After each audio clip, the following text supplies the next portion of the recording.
नमस्कार दोस्तों। Jharkhand economic survey का जो 7वां चैप्टर है उसको पढ़ने के बाद हम लोगों को पता चलता है झारखंड का लगभग 22% पॉपुलेशन ऐसा है जिसका हाइट के अनुसार वेट नहीं है। 60% ऐसे पॉपुलेशन आपको देखने को मिल जाएंगे जिसके उम्र के अनुसार हाइट नहीं है। 40% ऐसे हैं जो कि अंडरवेट है। 65% महिलाएं एनीमिया से ग्रस्त हैं। 67% बच्चे जो है एनीमिया से ग्रस्त हैं। तो अगर इस तरह का डाटा हम लोगों को झारखंड राज्य में देखने को मिल रहा है तो इससे साफ संकेत यहाँ पे पता चल रहा है कि इन लोगों तक सही पोषक तत्व जो है वो नहीं पहुंच पा रहे हैं, यानी सही पोषण इन लोगों को नहीं पहुंच रहा है।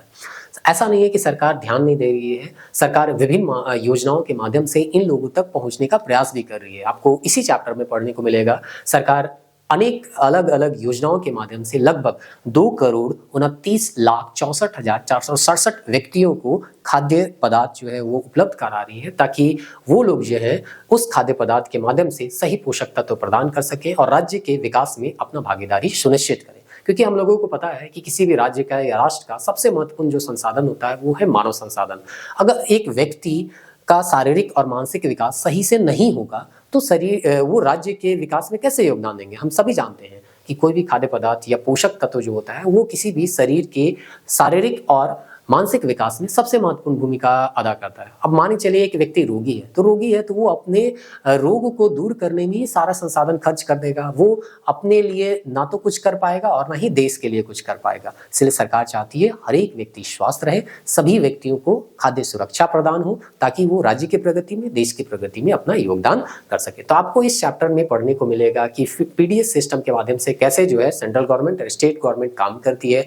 आपको ये जानने को मिलेगा कि राशन कार्ड में लगभग 80% ऐसे राशन कार्ड है जिसमें महिलाओं को वहां पे हेड बनाया गया है, यानी कि वहां पे जो राशन कार्ड या फैमिली का जो हेड है वो महिलाएं हैं। तो इस तरह से फूड सिक्योरिटी में कैसे महिला अपना योगदान दे रही है वो भी पता चलेगा। इसी चैप्टर में आपको पता चलेगा कि प्रति व्यक्ति हम लोगों का खाद्य उपलब्धता कितना है, धान कितना है, मिल्क कितना है, अंडा जो होता है वो कितना है, मीट कितना है, फ्रूट्स कितने हैं, वेजिटेबल्स कितने हैं, ये सारा चीज जो है आपको यहाँ पे जानने को मिलेगा। एक चीज और भी आपको इस चैप्टर में जानने को मिलेगा, जो हम लोगों का खाने का जो ट्रेंड है ना वो भी धीरे धीरे चेंज हो रहा है। जैसे पैकेट फूड का हम लोग ज्यादा यूज कर रहे हैं, तो आपको जानने को मिलेगा किस जिला में ज्यादा पैकेट फूड का यूज किया जाता है और किस जिला में जो ट्रेडिशनल भोजन है उसका हम लोग यूज कर रहे हैं। तो आप लोगों को पता होगा कि 4 क्लास हम लोग ऑलरेडी दे चुके हैं, या 5वां क्लास है इकोनॉमिक सर्वे का जो कि संबंधित है फूड एंड न्यूट्रिशन सिक्योरिटी। आपको पता है खाद्य और पोषण सुरक्षा, तो इसमें सुरक्षा प्रदान किया जाएगा सरकार के द्वारा ताकि कोई भी व्यक्ति जो है उसको खाद्यान्न की अनुपलब्धता ना हो। क्योंकि एक व्यक्ति भूखे अगर सोता है तो राज्य की इसमें सबसे ज्यादा बदनामी होती है। तो यहाँ पे हम लोग सबसे पहले देखते हैं कि खाद्य सुरक्षा का जो 4 आयाम है वो 4 आयाम कौन कौन सा है, क्योंकि इसी 4 आयाम को ध्यान में रखते हुए सरकार जो है खाद्य सुरक्षा प्रदान करती है। और जब हम लोग इंटरव्यू में बात करते हैं या मेंस का आंसर राइटिंग करते हैं तो भी इन 4 आयामों को ध्यान में रख के ही किसी चीज को बताना है। सबसे पहले यहाँ पे दिया गया है आपका अवेलेबिलिटी। तो अगर हम लोगों को धान चाहिए, चावल चाहिए, गेहूं चाहिए, तो अगर आपको चावल और गेहूं बांटना है तो आपके पास, सरकार के पास चावल और गेहूं होना भी तो चाहिए। तो यहाँ पे सबसे फर्स्ट चीज होता है कि कोई भी चीज जिसका हम क्या कर रहे हैं, वितरण कर रहे हैं पीडीएस के माध्यम से, तो उसका उत्पादन भी होना चाहिए और वो चीज आपूर्ति भी होना चाहिए। तो फर्स्ट चीज है अवेलेबिलिटी। दूसरा चीज है एक्सेसिबिलिटी। अगर हम चावल या गेहूं किसी को दे रहे हैं तो ऐसा नहीं है कि हम 10 किलोमीटर दूर उसको बुलाए। पता चला कि हम 100 रुपया का उसको चावल दिए और 200 रुपया उसका आने में ही खर्च हो गया, तो वो आसान से एक्सेस नहीं कर पाया।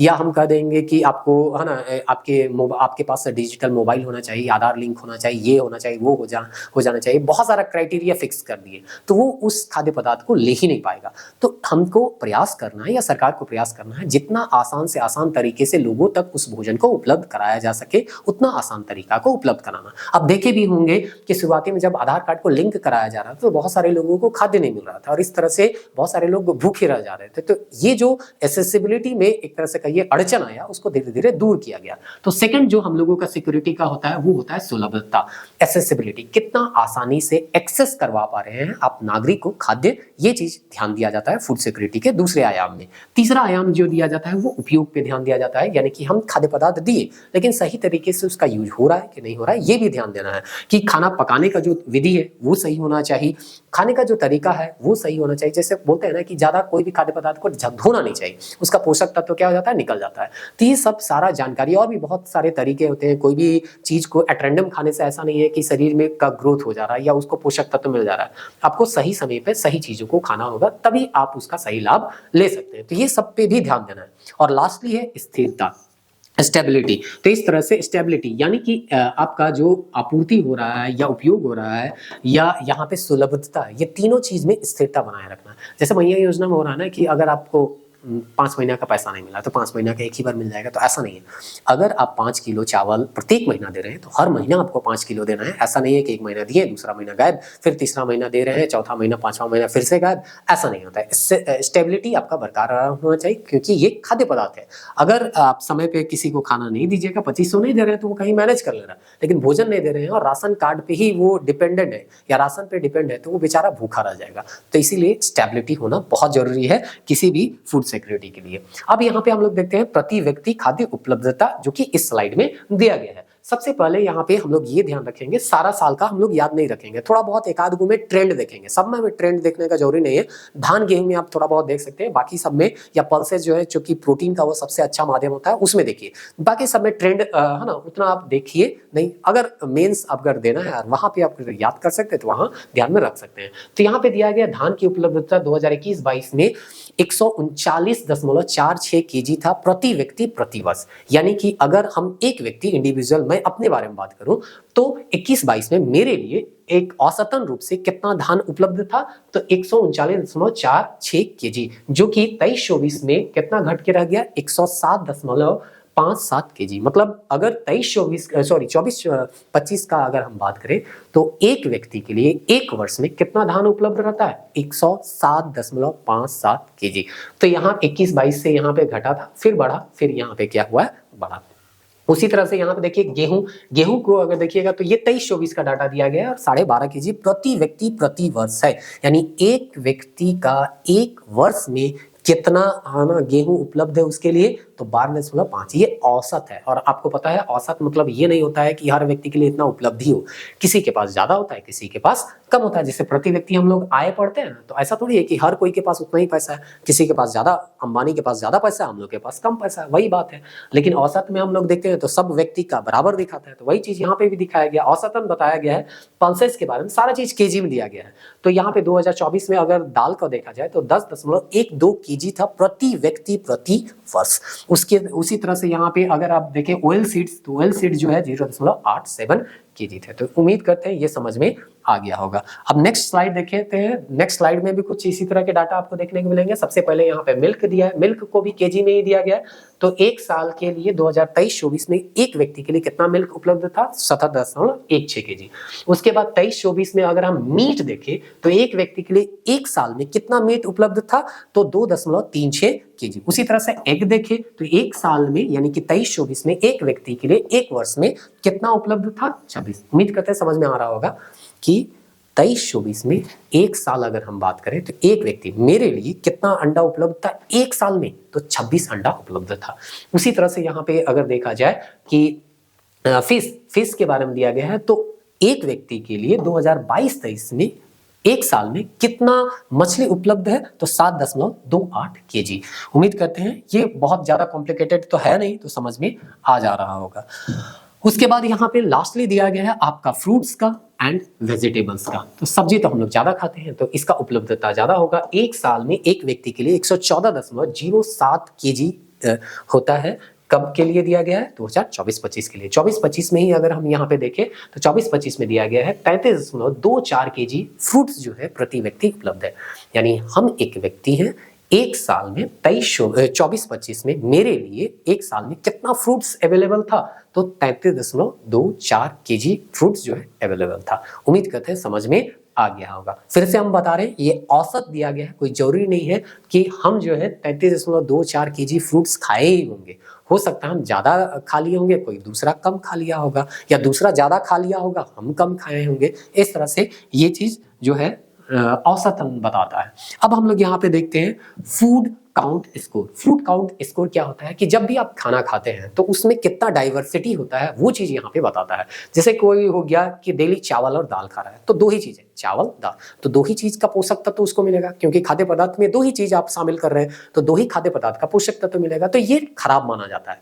लेकिन फूड स्कोर अगर ज्यादा है, फूड काउंट स्कोर ज्यादा है, तो उसमें वेराइटी आपको ज्यादा मिलेगा, तो उसमें पोषक तत्व आपको ज्यादा मिलेंगे। जैसे कि अगर हम चावल के साथ दाल भी खाते हैं, आलू भी खाते हैं, अंडा भी खाते हैं, मीट भी खाते हैं, फिर साथ में यहाँ पे मिल्क भी खाते हैं, दूध भी हम पी रहे हैं, या अलग अलग टाइम में इस तरह के 4-5 सब्जी को हम यूज कर रहे हैं, तो इसमें डाइवर्सिटी ज्यादा है। डाइवर्सिटी ज्यादा है तो यहाँ पे आपको ज्यादा पोषक तत्व जो है वो देखने को मिलेंगे, आपके शरीर को ज्यादा पोषक तत्व मिलेगा। तो अगर इसमें रेशियो अगर ज्यादा है, यहाँ पे अगर ये ज्यादा दिखा रहा है तो ये अच्छा माना जाता है। अगर कम स्कोर है तो ये खराब माना जाता है, यानी कि आपके भोजन में बस दाल चावल या माड़ भात खा के, नून भात खा के हम लोग जिंदा रह रहे हैं, तो ऐसा नहीं होना चाहिए। आपका जब थाली पड़े तो 5-6 वो सब्जी हो तब बेहतर माना जाएगा। तो यहाँ पे देखिए ये भी अगर हम 2014 से तुलना करें तो थोड़ा सा बढ़ा है, ठीक है। यहाँ पे आपका 2018-19 में थोड़ा सा ज्यादा देखने को मिला था, 20 में घट गया था, फिर 21 में यहाँ पे 9 ये लाइन को जो है छूट गया, उसके बाद 22 में थोड़ा सा कम देखने को मिला है। तो ये सारा चीज आपको ध्यान में रखना है कि ये क्या करता है, वेरिएशन इन डाइट है ना, डाइटरी डाइवर्सिटी, जो भी हम डाइट ले रहे हैं उसमें कितना डाइवर्सिटी है वो चीज को ये फूड काउंट रेशियो जो है वो बताता है। और यहाँ पे दिया गया है पश्चिमी Singhbhum report the lowest score. तो पश्चिमी सिंहभूम जो है वो सबसे लोएस्ट स्कोर है किसमें, तो फूड काउंट रेशियो में, फूड काउंट स्कोर में। कहने का मतलब है वहां जब खाना खाता होगा ना तो सब्जी का मात्रा बहुत कम रहता होगा। उसी तरह में सिमडेगा हैज द हाईएस्ट करके यहाँ पे दिया गया। तो सिमडेगा के लोग जो खाना खाते होंगे तो उसमें चावल खाते होंगे और 5-6 सब्जी एकदम भरपूर खाते होंगे, यानी कि उनका डाइवर्सिटी जो होता है खाना में वो ज्यादा होता है। तो ये सब चीज जो है आपको कहाँ मिलेगा जानने को, केवल और केवल इकोनॉमिक सर्वे में। तो अगर आप यहाँ तक बने हुए हैं तो उम्मीद करते हैं वीडियो के अंत तक भी बने रहिएगा, क्योंकि ये सब जो डाटा है ना आपको वहीं पे देखने को मिलेगा। तो देख रहे हैं ना यहाँ पे दिया गया है कि आपका पश्चिमी सिंहभूम में सबसे खराब स्थिति है और सिमडेगा में सबसे बेहतर। तो पश्चिमी सिंहभूम जो है सबसे खराब स्थिति है और सिमडेगा में जो है वो सबसे बेहतर स्थिति है। चलिए अब यहाँ पे हम लोग देखते हैं कि हम लोग शुरुआत में कहते हैं फूड सिक्योरिटी का सबसे मुख्य एक कारक होता है कि सरकार के पास खाद्य की उपलब्धता है कि नहीं। तो खाद्यान्न वो तो डायरेक्ट रोकती नहीं है, या वो किसान तो है नहीं कि वो उपजाएगी, तो वो क्या करेगी, किसान जो उपजाता है धान या गेहूं उसको खरीद लेती है एमएसपी पे, तो इस तरह से उसको प्रोक्योरमेंट करती है। तो प्रोक्योरमेंट अगर देखिएगा तो एमएसपी मिनिमम सपोर्ट प्राइस पे किया जाता है, लेकिन सरकार जो है समय समय पर इस पे बोनस क्या कर देती है, ऐड कर देती है, यानी एमएसपी का जो प्राइस होगा उसमें बोनस ऐड कर दिया गया, उसके बाद खरीद लिया गया। ऐसा कोई जरूरी नहीं है हमेशा होता होगा, लेकिन यहाँ पे दिया गया है बोनस को ऐड करते हुए एमएसपी के दाम पे किसी भी किसान से हम कोई खाद्य पदार्थ को खरीद लेते हैं, यानी सरकार खरीद लेती है और उसको क्या करती है, सुरक्षित रखती है, ताकि जब कंडीशन खराब हो, आर्थिक स्थिति, राजनीतिक स्थिति किसी तरह से भी अगर खराब होता है तो उस समय उस भोजन को बांटा जाता है लोगों में। तो यहाँ प्रोक्योरमेंट का देख लीजिए, टारगेट 2023-24 का दिया गया था, टारगेट था 6 लाख टन का। यहाँ पे दिया गया है कि इसमें ये जो डाटा है वो है लाख टन में, तो टारगेट था 6 लाख टन का, लेकिन खरीदी सरकार कितना, मात्र 1.7 लाख टन। तो देखिए उपलब्धता में आप गिना सकते हैं कि सरकार का जो टारगेट था वो अचीव करने में है, तो सरकार को प्रयास करना होगा ज्यादा से ज्यादा खरीदी करे और किसानों से एमएसपी रेट पे धान या गेहूं जो है वो खरीदे, ताकि किसानों को भी फायदा हो और सरकार के पास भी खाद्य सुरक्षा का एक गारंटी हो कि है ना, जो पहला आयाम है खाद्य सुरक्षा का उस आयाम पे वो काम कर रही है, यानी कि उसके पास पर्याप्त मात्रा में अगर खाद्यान्न होगा तो बांटने में किसी तरह का कोई असुविधा नहीं होगा। पीडीएस सिस्टम जो है वो कैसे काम करता है वो चीज यहाँ पे दिया गया है, तो उसको हम लोग थोड़ा सा यहाँ पे देखते हैं। पीडीएस सिस्टम हम लोग जानते हैं कि पीडीएस सिस्टम में क्या होता है, पब्लिक डिस्ट्रीब्यूशन सिस्टम, कि लोगों को हम कैसे खाद्य पदार्थ उपलब्ध करा रहे हैं। तो इसके लिए दोनों रिस्पॉन्सिबल है, सेंट्रल भी और स्टेट भी। सेंटर क्या करती है, food corporation of India FCI के माध्यम से कोई भी खाद्य को प्रोक्योरमेंट करती है, यानी कि खाद्य पदार्थ का खरीद करती है, उसको स्टोरेज करेगी, ट्रांसपोर्टेशन का काम करता है, या अगर ज्यादा मात्रा में किसी स्टेट को उपलब्ध कराना हो तो उसको उपलब्ध भी कराती है, फूड का एलोकेशन करवाती है बल्क मात्रा में। अब स्टेट का क्या करना है, तो स्टेट का काम करता है आइडेंटिफिकेशन करना ऑफ फैमिलीज, कि किसको हम राशन दें कि नहीं दें, वो परिवार को क्या करना है, आइडेंटिफाई करना है। सरकार, केंद्र सरकार इसमें आइडेंटिफाई नहीं करेगी, राज्य सरकार आइडेंटिफाई करती है। दूसरा, यहाँ पे राशन कार्ड जो है उपलब्ध कराना, ये भी राज्य सरकार का काम होता है। उसके बाद फेयर प्राइस जो सोप होते हैं उनका फंक्शन पे क्या करना, सुपरविजन करना, देखते रहना। जैसे राशन कार्ड वाला दुकान वाला होता है ना कि पता चला 5 रुपये किलो में यहाँ पे हमको देना है और उससे 20 या पैसा नहीं लेना है और उससे 50 रुपया 60 रुपया करके पैसा ले रहे हैं। तो इस तरह से सुपरविजन करना जो है स्टेट का ही काम होता है। अब यहाँ पे जो पीडीएस के माध्यम से सरकार क्या देती है, तो वीट देती है यानी गेहूं देती है, राइस देती है, चावल देती है, शुगर यानी कि चीनी देती है, केरोसिन भी यहाँ पे आपको मिल सकता है। कहीं कहीं पे सम स्टेट जो है डिस्ट्रीब्यूशन क्या करता है, तो वो देता है पल्सेस यानी दाल भी देगा, एडिबल ऑयल यानी कि खाने वाला तेल भी दे सकता है, और आयोडाइज्ड जो है सॉल्ट यानी आयोडीन युक्त नमक दिया जाता है। कहीं पे मसाला क्या है, स्पाइस भी क्या किया जाता है, दिया जाता है। तो इस तरह से आपको पता होना चाहिए कि पीडीएस सिस्टम कैसे काम करता है और पीडीएस सिस्टम के अंतर्गत क्या क्या खाने को भोजन में खाद्य पदार्थ में सरकार के द्वारा दिया जाता है। अब यहाँ पे इन्फ्लेशन दिया गया, फूड इन्फ्लेशन। फूड इन्फ्लेशन अगर सीपीआई पे देखा जाए तो अगर हम 2014-15 में बात करें तो 4.9 था, ये 2018-19 में एकदम जीरो में चला गया, 19-20-21 में बहुत ज्यादा पीक यहाँ पे आ जाता है, 9 पॉइंट से भी ये पार कर जाता है, 9.4 दिया गया है, और 22-23-24 में ये 7.6। ये ट्रेंड है, घट रहा है, बढ़ रहा है। आपको बस इतना याद रखना है कि हाँ, यहाँ पे 18-19 में एकदम 0 पॉइंट इन्फ्लेशन में चला गया था, 0% में, और 21-22 में ये 9.4 तक चला गया था, अभी लगभग 7.6। हम लोगों को इन्फ्लेशन कितना रखना है, 4 ± 2 में रखना है, यानी मैक्सिमम 6 जाना है और मिनिमम जो है 2% में रखना है। तो इस तरह से ये जो है खाद्य पदार्थ का सीपीआई दिया हुआ था। चलिए अब हम लोग नेक्स्ट बात करते हैं यहाँ पे किसके बारे में दिया गया है, growing roles in package food. तो आपको हम बताए थे कि खाने का ट्रेंड बदला है, ट्रेंड में हम लोग पैकेट फूड जो है उसका ज्यादा यूज कर रहे हैं। अब कहाँ ज्यादा यूज कर रहे हैं और कौन लोग ज्यादा यूज कर रहे हैं, वो चीज जो है आपको यहाँ पे देखने को मिलेगा कि जो अर्बनाइज्ड एरिया है या इंडस्ट्रियल एरिया है जहाँ पे औद्योगिकरण ज्यादा हुआ है, उन तरह के जिलों में आपको ज्यादा देखने को मिलेगा। जैसे कि धनबाद में अगर देखिएगा तो लगभग 13.76 पॉपुलेशन जो है वो पैकेट फूड का यूज कर रहे हैं ज्यादा मात्रा में। उसी तरह से जामताड़ा जो है उसमें दिया गया है। उसके बाद थर्ड नंबर में दिया गया है रांची, जो कि 13.38% का दिया गया है। खराब स्थिति में अगर देखा जाए या सबसे कम स्थिति में देखा जाए तो यहाँ पे दिया गया है आपका सिमडेगा जो है वो सबसे कम दिया गया है 4.8। तो यहाँ पे एक तरह से कर रही है अर्बनाइज या क्षेत्र है या इंडस्ट्री जो है वो बहुत कम है, इसीलिए यहाँ पे पैकेट फूड का यहाँ पे कम यूज कर रहे हैं। तो ज्यादातर शहरी लोग ही पैकेट फूड का यूज करते हैं, गांव देहात के लोग जो है अभी भी ट्रेडिशनल फूड सोर्स पे क्या है, डिपेंडेंट है। तो ठीक है, ये इसमें तो ये बेहतर चीज ये है ना कि ट्रेडिशनल फूड पे या पैकेट फूड जो हम खाते हैं वो कहता है ना मरा हुआ भोजन होता है, तो उससे खाने से अच्छा है कि आप जो है वो क्या करें, ट्रेडिशनल जो हम लोगों का खाद्य पदार्थ जो प्रकृति के द्वारा उपलब्ध है उसको हम लोग यूज कर रहे हैं, उसको हम लोग खा रहे हैं। तो ये जो दिया गया है आपका पैकेट फूड का ट्रेडिशन में चेंज किया।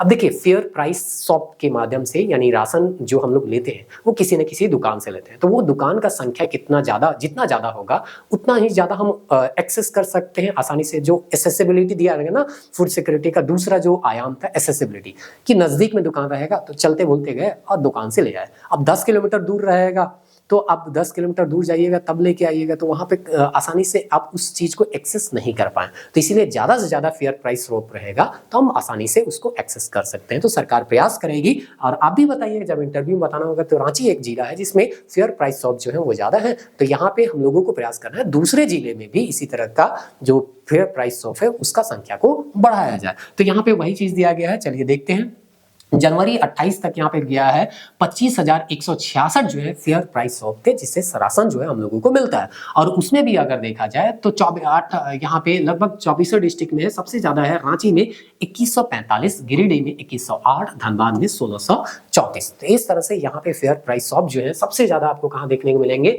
रांची में देखने को मिलेंगे। उसके बाद आपको कहाँ देखने को मिलेगा, गिरिडीह में देखने को मिलेगा, और उसके बाद आपको देखने को मिलेगा धनबाद में। तो बाकी जिलों में भी हम लोगों को प्रयास करना है ज्यादा से ज्यादा फेयर प्राइस शॉप खोले जाए ताकि लोगों को ज्यादा दूर जो है वो राशन लाने के लिए ना जाना पड़े। तो इस तरह से यहाँ पे ये दिया गया है इस ग्राफ में, या हम कह सकते हैं मैप में। अब अगला मैप जो है वो क्या बताता है, अगला मैप बताता है बेनिफिशियरी अंडर PHH। तो यहाँ पे हम लोग जो है देखते हैं नेशनल फूड सिक्योरिटी एक्ट जो कि 2013 में आया था, उसके तहत जो है लगभग 52,14,523 प्रायोरिटी हाउस होल्ड जिसको PHH बोल रहा है, तो इस तरह से उसको रजिस्टर्ड किया गया। तो कुल मिला के बस इतना समझिए, इतना फैमिली है जिसको यहाँ पे खाद्य सुरक्षा प्रदान किया जा रहा है national food security security act के माध्यम से। अब इसमें अगर इंडिविजुअल का बात की है, जो कि आपको शुरुआत के वीडियो में जब हम शुरू कर रहे थे तो बताए थे 29,64,467 व्यक्तियों को इंडिविजुअल तौर पे खाद्य पदार्थ जो है वो प्राप्त किया जा रहा है या दिया जा रहा है। कहाँ पे? राज्य में, हम लोगों के राज्य में। तो इस तरह से इन लोगों को क्या दिया जा रहा है? धान दिया जा रहा है, चावल दिया जा रहा है, गेहूं दिया जा रहा है, किरोसिन दिया जा रहा है, शुगर दिया जा रहा है और सब्सिडी में क्या दिया जा रहा है? सॉल्ट दिया जा रहा है। तो हम लोगों के राज्य में क्या क्या दिया जा रहा है वो चीज आपको याद रखना है। आपको चावल, गेहूं और नमक, शुगर और किरोसिन यहाँ पे दिया जा रहा है। अब यहाँ पे ये भी देखना है कि PHH यानी कि प्रायोरिटी हाउस होल्ड जो है वो सबसे ज्यादा कहाँ पे है। तो अगर आप देखिएगा तो रांची में जो है सबसे ज्यादा देखने को मिलेगा और धनबाद में लगभग 4 लाख PHH कार्ड होल्डर आपको देखने को मिलेंगे। तो रांची हो गया, धनबाद जो कि थोड़ा सा येलो कलर का आपको दिख रहा है, यहाँ पे लगभग 4 लाख प्लस जो है लोगों को यहाँ पे PH कार्ड दिया गया है, जिसके माध्यम से वो क्या कर रहे हैं? भोजन प्राप्त कर रहे हैं, यानी कि चावल, गेहूं, किरोसिन, शुगर और सॉल्ट प्राप्त कर रहे हैं। वहीं अगर आप देखिएगा खूंटी हो गया, लोहरदगा हो गया, कोडरमा हो गया, इसमें कम number of PHH card holder है, यानी 1 लाख से भी कम। ये जो खूंटी हो गया, चाहे यहाँ पे और भी दिया गया है, कोडरमा हो गया, लोहरदगा हो गया, कोडरमा यहाँ पे कोडरमा आपको दिख रहा है, लोहरदगा हो गया, ये जो लोहरदगा हो गया। तो इस तरह से ये जो है यहाँ पे ये सब जिले में 1 लाख से भी कम जो है यहाँ पे क्या है? PHH कार्ड होल्डर है। तो इस तरह से ये सारा चीज आपका यहाँ पे देखने को मिलता है। अब नेक्स्ट हम लोग यहाँ पे मैप में देखते हैं, नेक्स्ट स्लाइड में देखते हैं क्या दिया गया है। तो नेक्स्ट स्लाइड में दिया गया है अंत्योदय अन्न योजना के बारे में। अंत्योदय अन्न योजना जो है उसमें क्या दिया गया है, तो यहाँ पे बताता है कि गिरिडीह हो गया, रांची हो गया और वेस्ट सिंहभूम जो हो गया, उसमें लार्जेस्ट कंसंट्रेशन ऑफ अंत्योदय अन्न योजना कार्ड होल्डर है। तो यहाँ पे आपको बताया गया है कि ये जो 2-3 जिला है, गिरिडीह हो गया, रांची हो गया और पश्चिमी सिंहभूम हो गया, ये जो पश्चिमी सिंहभूम हो गया, उसके बाद रांची हो गया, उसके बाद आपका गिरिडीह दिया गया ना, यहाँ पे गिरिडीह हो गया। यहाँ पे अंत्योदय अन्न योजना का जो उपयोग करने वाले हैं या लेने वाले हैं, उन लोगों का संख्या जो है वो सबसे ज्यादा है। तो आपको पूछा जा सकता है अंत्योदय अन्न योजना का लाभ सबसे ज्यादा किन जिला के लोग ले रहे हैं, तो गिरिडीह, रांची और वेस्ट सिंहभूम के लोग ले रहे हैं। उसके बाद अगला दिया गया है, यहाँ पे दिया गया है यहाँ पे व्हाइट कार्ड के बारे में। तो व्हाइट कार्ड जनरली हम लोग नहीं सुनते हैं, ग्रीन कार्ड सुनते हैं, येलो कार्ड सुनते हैं, व्हाइट कार्ड नहीं सुनते हैं। लेकिन यहाँ पे आपको जानने को मिलेगा कि झारखंड में व्हाइट कार्ड होल्डर भी है। अब व्हाइट कार्ड होल्डर कौन होते हैं, तो जो पॉवर्टी लाइन से ऊपर होते हैं वो व्हाइट कार्ड होल्डर होते हैं। इसको भी कुछ कुछ बेनिफिट कहीं कहीं मिलता है, सब जगह नहीं मिलेगा, कहीं कहीं मिलता है।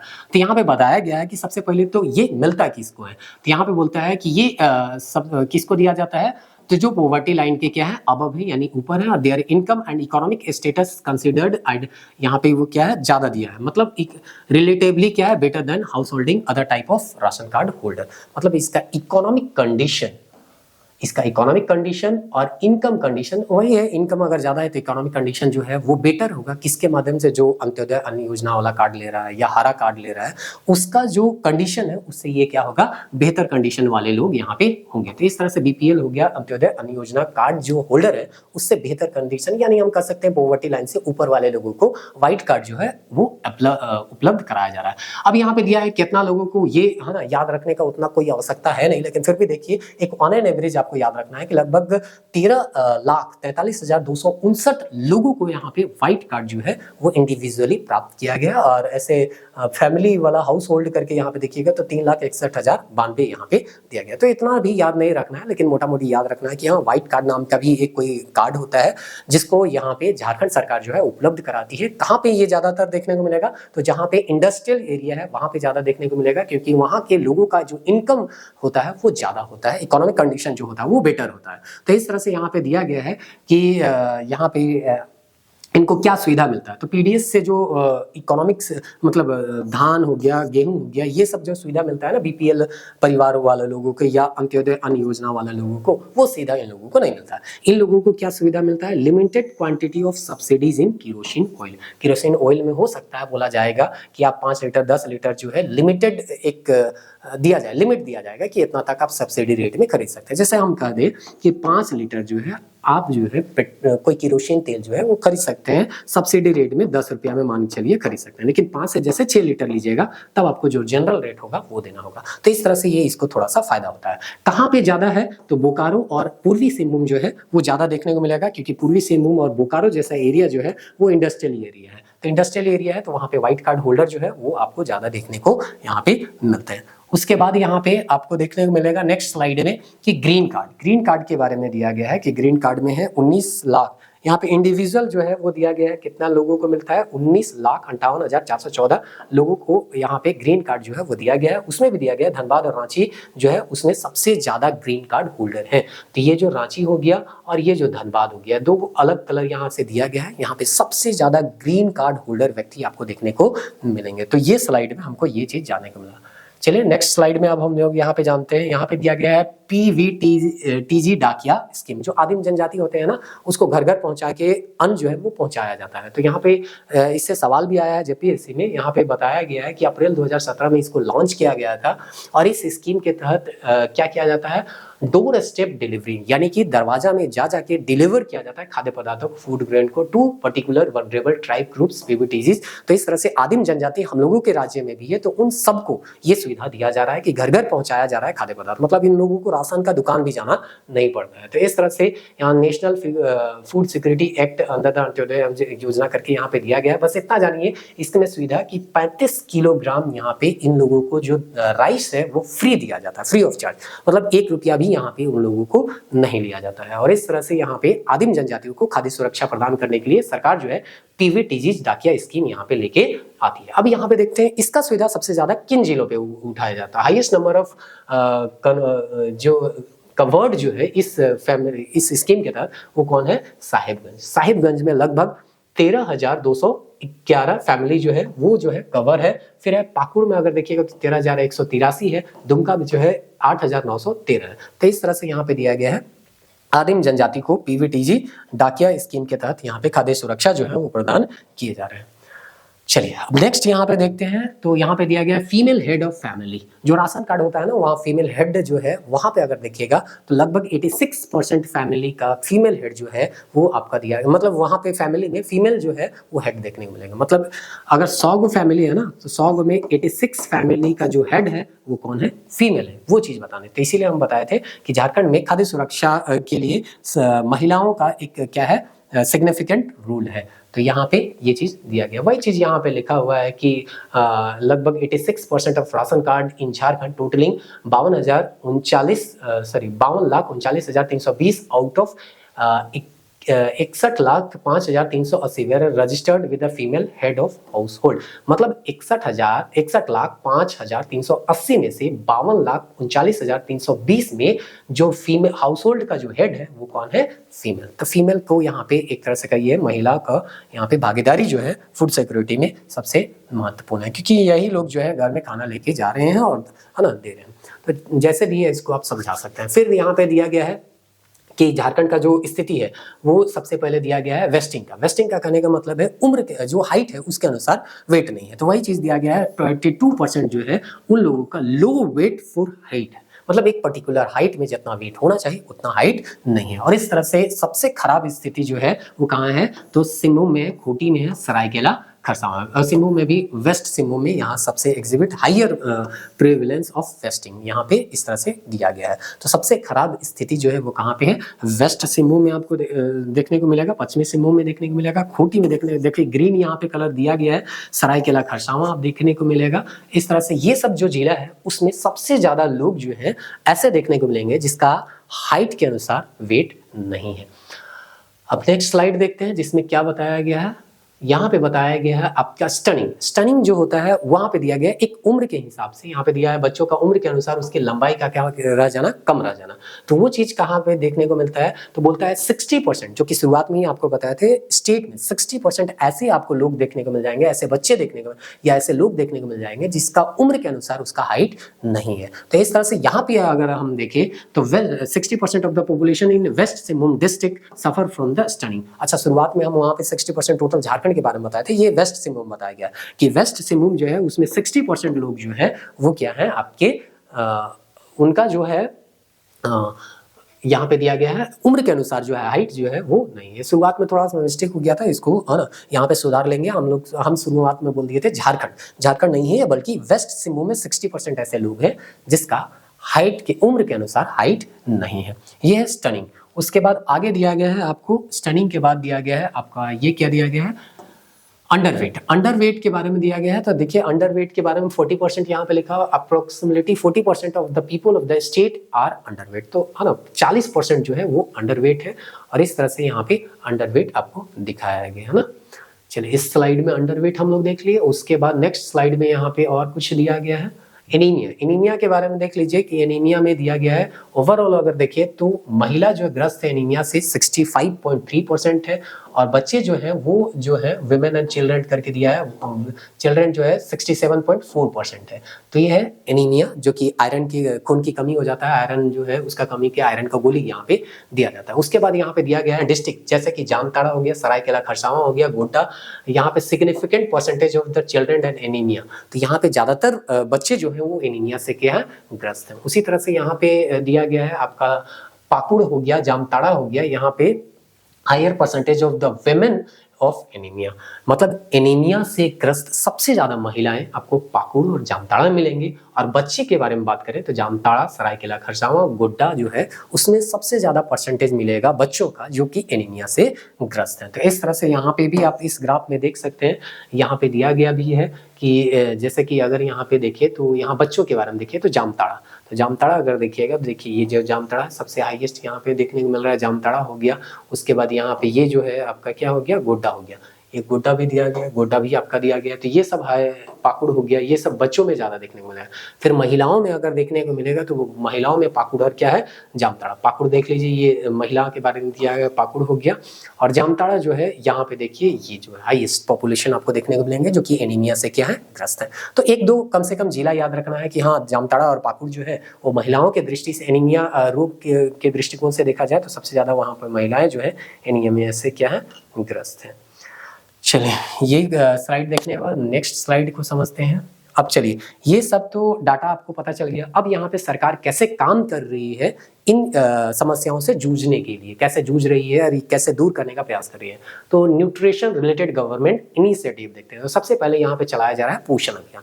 पोषण अभियान कहता है भारत का राष्ट्रीय पोषण मिशन है, कुपोषण से समग्र रूप से ये क्या करता है, निपटाता है। शुरुआती 1000 दिनों में बेहतर आहार, स्तनपान को बढ़ावा और स्वच्छता में सुधार पर जोर दिया जाता है। इसके प्रमुख घटक क्या है, तो पोषण को ट्रैक करता है, सामुदायिक भागीदारी होता है, मंत्रालय के बीच समन्वय करता है, फ्रंटलाइन कार्यकर्ताओं के लिए प्रशिक्षण प्रदान करता है। उद्देश्य क्या है, जो अभी आपको बताया गया ना, स्टनिंग, कम लंबाई को करना, देखना, अंडरवेट या एनीमिया, खून की कमी और कम जन्म वाले बच्चे को क्या करना, कम करना। आंगनबाड़ी कार्यकर्ताओं के जरिए सेवाएं दी जाती है। पोषण माह सितंबर के जागरूकता अभियान यहाँ पे चलाया जाता है। तो ये जो है एक तरीका है सरकार का कि सरकार जो है लोगों तक पहुंच सके। और ये जो अभी आपको दिया जा रहा है स्टनिंग का, अंडरवेट का, है ना, तो ये सब चैलेंजेस से जूझा जा सके। फिर है समर अभियान दिया गया है, strategic action for elevation of mall nutrition and anaemia reduction. नाम से ही पता चल रहा है एनीमिया का रिडक्शन और माल न्यूट्रिशन का कमी करना है।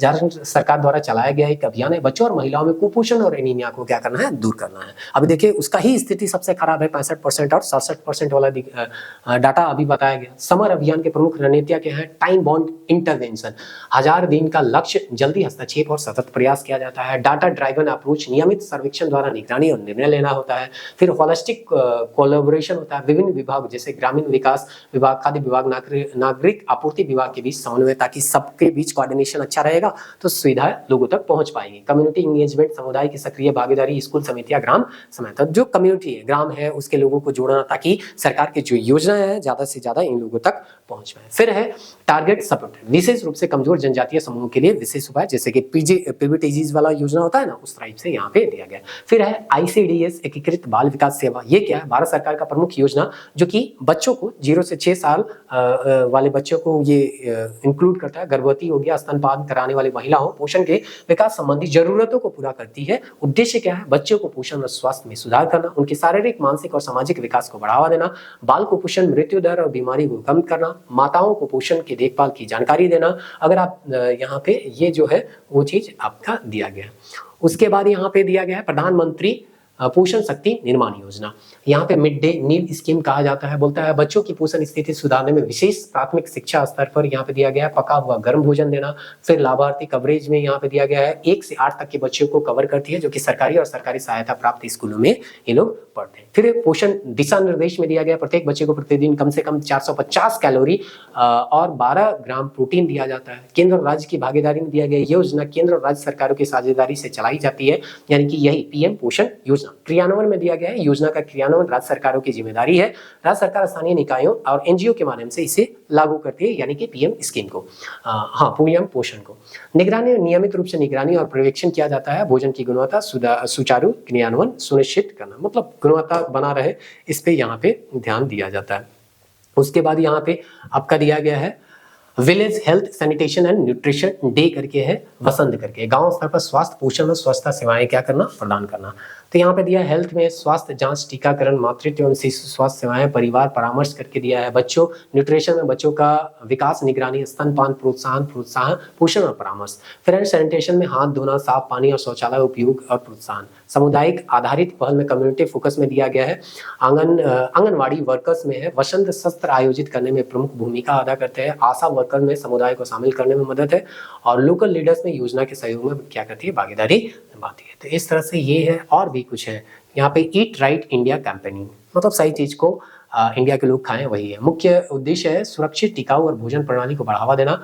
मुख्य सिद्धांत है ईट सेफ, खाद्य सुरक्षा, स्वच्छता पर जोर, संतुलित आहार और पोषण को बढ़ावा देना, पर्यावरण के अनुकूल खाद्य उत्पादों को बढ़ावा देना। मुख्य पहले क्या है, तो food security training and certification, खाद्य विक्रेताओं को खाद्य सुरक्षा का प्रशिक्षण देना, स्वच्छता के आधार पर रेटिंग देना, संस्थानों के कार्यस्थलों में स्वास्थ्य भोजन खाद्य महोत्सव को आयोजित करना और उपभोक्ताओं को शिक्षित और प्रेरित करना। लास्ट में दिया है ना, ये ऐसे ही है। तो इस तरह से आपको यहाँ पे खाद्य और पोषण सुरक्षा के बारे में सर्वे में कुछ कुछ दिया हुआ था, जिसको हम बताने का प्रयास किया। योजना को लास्ट में हम बहुत तेजी से खींच दिए हैं। योजना आप देख सकते हैं, योजना में बहुत सारे किताब में देता भी है। बाकी जो डाटा है उसको आपको ज़्यादा ध्यान में रखना है, क्योंकि वो डाटा जो है जनरल बुक में आपको देखने को नहीं मिलता है। नेक्स्ट वीडियो में हम लोग उद्योग के बारे में चर्चा करेंगे। मिलते हैं, तब तक के लिए जय हिंद।